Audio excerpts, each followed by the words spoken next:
Bismillahirrahmanirrahim. Assalamualaikum warahmatullahi wabarakatuh. Selamat pagi dan salam sejahtera bagi kita semua. Semoga dalam keadaan sehat selalu. Oke, baik. Pada minggu yang lalu kita sudah pernah membahas tentang komponen pemerintah dan pemerintahan. Oke, yang kita tahu adalah pemerintahan adalah dalam arti yang luas adalah perbuatan pemerintah yang dilakukan oleh badan-badan legislatif, eksekutif dan yudikatif dalam suatu negara untuk mencapai tujuan bersama tentunya ya dalam sebuah negara kita di Indonesia. Ya, sistem pemerintahan sebagai suatu tatanan yang utuh terdiri atas komponen-komponen pemerintahan yang bekerja sama, saling berhubungan dan mempengaruhi dalam mencapai tujuan dan fungsi pemerintahan ya. Seperti karena di Indonesia adalah kita menganut sistemnya Montesquieu. Jadi kita terdiri daripada kekuasaan eksekutif, legislatif dan yudikatif.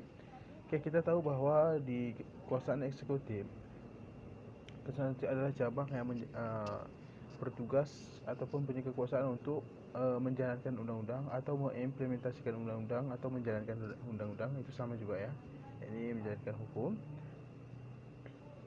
Oke, di sini bisa kita lihat sendiri adalah lembaga eksekutif terdiri dari presiden dan menjalankan tugasnya dibantu oleh wakil presiden dan kabinet di tingkat regional, dan pemerintahan provinsi dipimpin oleh seorang gubernur, sedangkan di pemerintahan kabupaten ataupun kota, bupati ataupun wali kota. Oke, di sini ada pun beberapa wewenang secara umum dalam lembaga eksekutif. Yang terdiri pertama adalah diplomatik, yakni hubungan luar negeri ya, kemudian administratif menjalankan undang-undang, dan juga ada militer mengatur angkatan bersenjata, menyelenggarakan pertahanan negara dan menyatakan perang. Dan terakhir adalah di yudikatif, itu yang diberi presiden ya, keadaannya hak prerogatif adalah memberikan agresi, amnesti, abolisi, dan rehabilitasi. Contohnya adalah ketika ada tahanan-tahanan, itu ada pengurangan masa tahanan, itu adalah haknya presiden ya, ataupun hak eksekutif ya, sebagai kepala daripada kuasa eksekutif. Kemudian legislatif dapat mengajukan rancangan undang-undang ke eksekutif. Kemudian ada lembaga legislatif. Lembaga legislatif ini adalah lembaga yang kita tahu adalah lembaga yang dikenal dengan membuat undang-undang ya. Di sini adalah bagaimana lembaga legislatif dikenal dengan beberapa nama, ya ini dikenal dengan beberapa nama. Yang pertama adalah parlemen dan kongres. Oke, di parlemen seperti apa?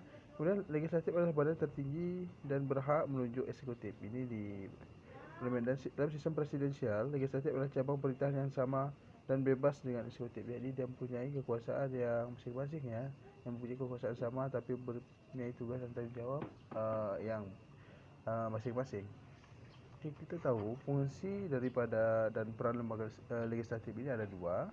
Yang pertama adalah melakukan pembahasan, diskusi dan pemilihan kebijakan-kebijakan.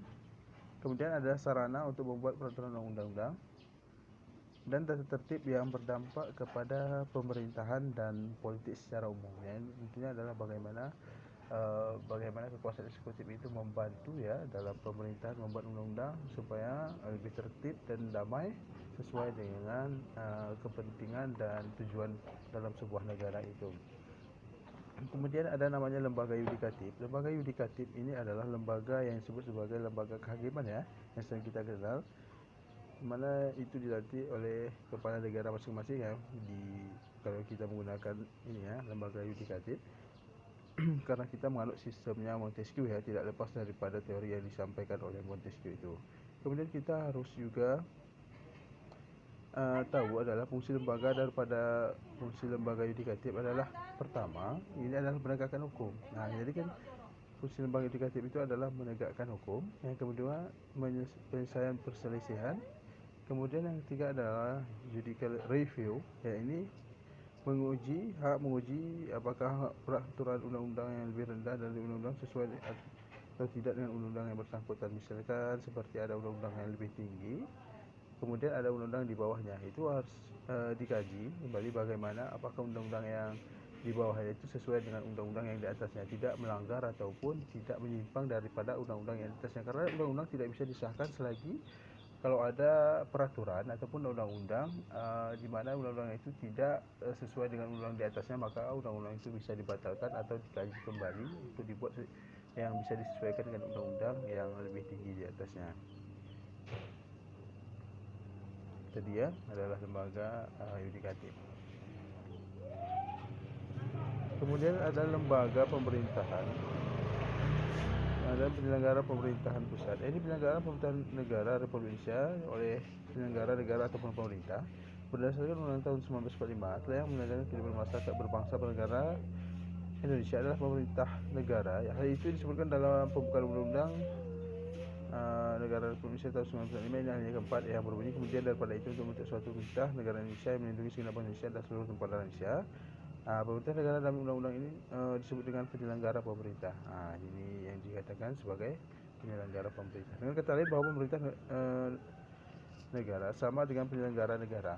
Jadi pemerintah negara ini adalah penyelenggara yang kita tahu ya. Kemudian jadi penyelenggara negara arti luas meliputi bidang eksekutif.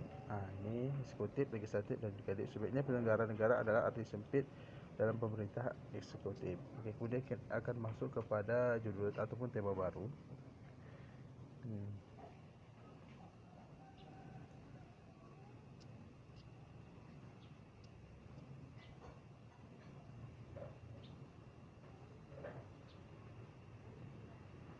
Tadi kita sudah masuk ke kepada pemerintah pusat, kemudian ada pemerintahan daerah. Di Indonesia karena kita negara kesatuan, seperti pernah saya jelaskan di minggu sebelumnya, terdiri dari negara kesatuan dan untuk negara kita republik, ini terdiri dari pemerintahan pusat dan pemerintahan daerah, yang dimana setiap daerah itu dibagi-bagi dengan satu pemimpin, tapi masih dalam naungan negara kesatuan Republik Indonesia seperti itu. Dimana pemerintah daerah bertugas juga pemerintah daerah adalah bertugas untuk mengatur mengurus rumah tangga sendiri untuk membangun daerahnya masing-masing.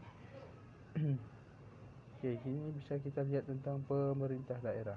Pemerintah daerah itu apa? Pemerintah daerah itu adalah pemerintah di bawah pemerintahan pusat yang menyelenggarakan pemerintahan untuk mengurus rumah tangganya sendiri. Ini juga dibentuk di dalam Undang-Undang 19 Negara Republik Indonesia tahun 1945. Dasar pembentukan pemerintah daerah telah ditetapkan dalam Undang-Undang Negara Republik Indonesia tahun 1945 pada bab ke-6 pasal 18, 18A dan 18B. Dengan demikian, Undang-Undang Dasar Negara Republik Indonesia tahun 1945 merupakan landasan yang kuat untuk menyelenggarakan otonomi dengan memberikan kewenangan luas dan nyata dan serta bertanggung jawab kepada daerah. Kita bisa lihat di sini di skema pelaksanaan pemerintahan daerah. Kita bisa lihat daerah masing-masing ini. Dalam negara kesatuan Republik Indonesia dibagi atas daerah provinsi. Daerah provinsi itu dibagi atas kabupaten dan kota. Yang tiap provinsi, kabupaten dan kota itu mempunyai pemerintah daerah yang diatur oleh Undang-Undang pasal 18 ayat 1. Ini kan sudah seperti jadi dasar hukum untuk pembuatan dalam penyelenggaraan daerah itu juga telah ada di dalam Undang-Undang 1945. Jadi dasar hukumnya sangat kuat. Bagaimana penyelenggaraan pemerintahan itu diatur oleh Undang-Undang Negara Republik Indonesia tahun 1945. Ini adalah negara kesatuan Republik Indonesia. Kemudian kita lihat di bawahnya ada pemerintah daerah. Pemerintah daerah ini siapa? Pemerintah daerah ini adalah bisa terdiri dari pemerintah provinsi, kabupaten ataupun kota. Kalau provinsi itu dipimpin oleh namanya gubernur. Kemudian di pemerintahan kota dipimpin oleh namanya wali kota, sedangkan kabupaten itu dipimpin oleh seorang bupati yang dipilih secara demokratis. Lihat di pasal 18 ayat 4 ini yang sebelah kiri. Ini adalah bagaimana gubernur, bupati dan wali kota dipilih secara demokratis oleh rakyat itu sendiri atau